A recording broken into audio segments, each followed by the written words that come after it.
Stopping recurring payments on the Wells Fargo application is very easy to do. Today I'm going to show you how to do it. To stop recurring payments on the Wells Fargo application, contact the merchant directly.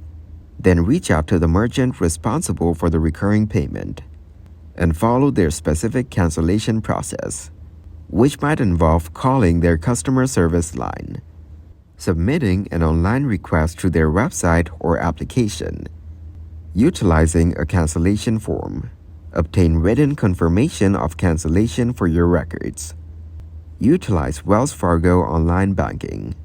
First of all, sign in to your Wells Fargo online banking account. Then navigate to the Bill Pay or Payments section and locate the recurring payment you want to stop. Also, review available options. Edit recurring payment details. If possible, change the payment amount to 0 or adjust the end date to stop future payments. So disable the recurring payment.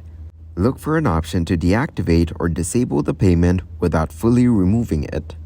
And delete the recurring payment if available. Completely remove the payment from your list of scheduled transactions.